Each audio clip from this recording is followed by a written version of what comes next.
are here at SPG Concord in Dublin alongside Richard Kiely, who's a big fight this weekend. I was actually going to call you Dick Kiely. I think it sort of sounds better against Alex Lahore this weekend. What do you reckon? Does anyone ever call you Dick? I was going to call you Dick McGrath. That's what the ladies call me. Is that?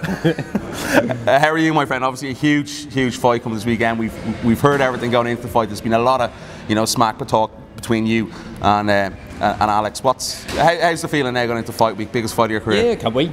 Just looking to and knock him out now. That's all the smack talk is done. Like, so, the build up to the fight is done. The fight is sold. People are excited for it. Just go in. All to do now is go and knock him out, collect my belt and his chin. The thing, I've always, we spoke to you before, obviously, on the podcast, is your demeanour and the way which you sell the fights. I think your promotional skills are excellent. Your social media, Facebook, Twitter, all that, fantastic. But off the camera, you're a really quiet, sort of nice guy. You know how to play the game. You know how to sell the game. Well, I tell you, I'm not fighting you, so that's why I'm a nice guy.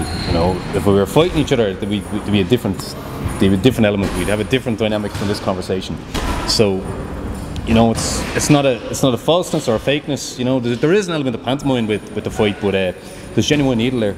There's genuine needle there. Like, I don't particularly like him as a person. As a fighter, I absolutely rate him. I respect him. I find him as a dirty fighter, though. You see his headbutts against Nathan Jones. He's kicked people in the rocks before. And they're not accidental. They're all to get a competitive edge. So I'm expecting all that type of stuff. So if he wants to turn this into a street fight, I'm from Tallaght. I'm well able to handle myself in that regard as well. So look, come here. Any way this fight goes, I'm looking forward to it. If it turns into a dog fight, I look forward to that. Yeah. We look at what's gone over the last number of weeks. Obviously, you spent a lot of time with Alex as well. The one-on-ones. You've done, a lot of mainstream media coverage here. Couldn't wait to get away from you. That's what I was going to ask you. What did you see in his eyes? Did you smell maybe fear? Did you sense anything different in his demeanour towards you as the time went on? It wasn't fear, but it was definitely, there was a sense of frustration. Puzzlement. I think he's coming. Alex, I think, is a bully by nature. I think he's used to coming in and bullying people, and there was an element of that with Nathan Jones. Couldn't do that with me. He's got as good as I gave him a torrid time, and then he was livid going home. Whatever his plan was to get inside my head, that didn't work. I definitely got the better of the verbal exchanges. Friday night, I'm going to get the best of the striking and grappling exchanges then, and then I'll take his belt. We know you love to keep it on the feet. Has that maybe been something that you've lured him into doing? With the bit of smack talk that we've seen? No. See, let me just clarify this. People are pigeonholing me as a kickboxer, okay?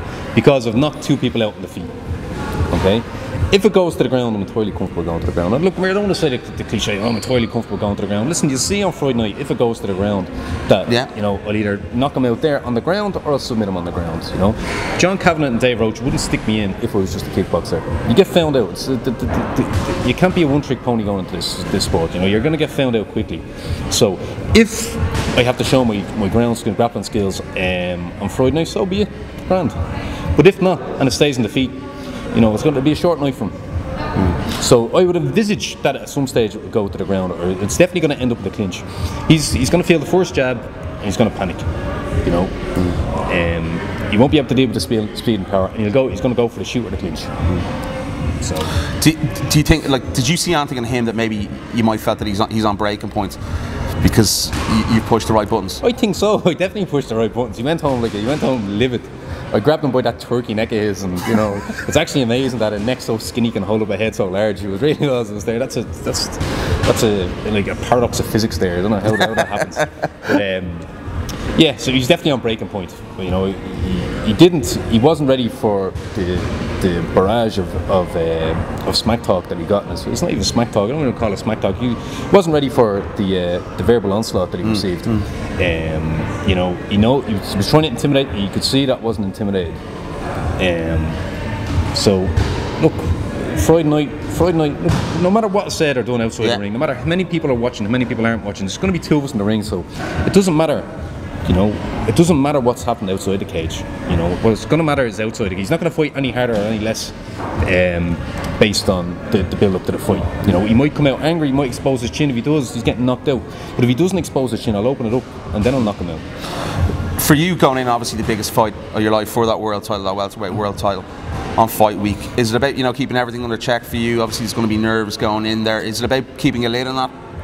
No, like, what do you have to do to manage that? I don't have to manage it. I mean, I rise to the big occasion. You can ask, like John Kavanagh says it frequently, I'm a performer. You know, this build-up, I enjoy all this. I'm a performer. I enjoy the build-up. I enjoy the, you know, the press conference. I enjoy the cameras. I enjoy, you know, that's enjoyment for me. You know, so in terms of stress and nerves, you know, you get the butterflies before you go out. Of course. That's, you know, but they're not debilitating. They help you rise to the occasion. You know, but there's never debilitating nerves. You know, there's butterflies. There's excitement. That's it. Big crowd coming in for you. Of course. It should be called the Tallaght Arena on Friday night. So, you know, someone has to shut the gate on the way out. You know, if you thought the last two fights, the noise levels of the last two fights were loud, what you hear on Friday night, you know. Just a couple more before I let you go. I do appreciate the time. You know, there's going to be some doubters. You know, going, you know, why has Richard got a title shot? It's all doubters. I even heard SevereMMA saying on the SevereMMA podcast saying that there was doubters. Listen, the doubters don't bother me either. Listen, I'll be going around collecting apologies on Saturday. So Graham and Noel, keep your phones on. Oh yeah, okay? I haven't thought about the fight. Graham has yet, so you can't say anything to me. Well, look, based on his record, you know, I'm going to be the underdog. He's 13-1. Okay, so based on from the outside perspective, based on his record, his experience, and the fact that he's world champion and the opponents that he's faced, he is going to be favourite. I know my ability level, so I'm not going in as an underdog. I'm not going in there to make up the numbers. I'm going in there to knock him out and take his belt. You know, I haven't got a defeatist attitude, so who cares what other people think? If, you know, if I was to look at myself through other people's eyes, I wouldn't be in the position. Yeah, well, I'm sure I wouldn't be in the position I am now, going for a world title. I was an underdog against Keith McCabe. I was the underdog against Daniel Lenichek. You know, I'm a bigger underdog here. It doesn't make any difference. It's no different from the other three fights. You know, just a different opponent, different skill set. But I'm still going to volley his chin into the crowd. And that's just the way it is. And then I'll take his belt. I'll help him up after it, and I'll direct him towards a good position. But I'm still taking his belt, still knocking him out. Richard, I do appreciate the time of fight. I'm very much looking forward to on Friday night. Cheers. Appreciate it. Thank you.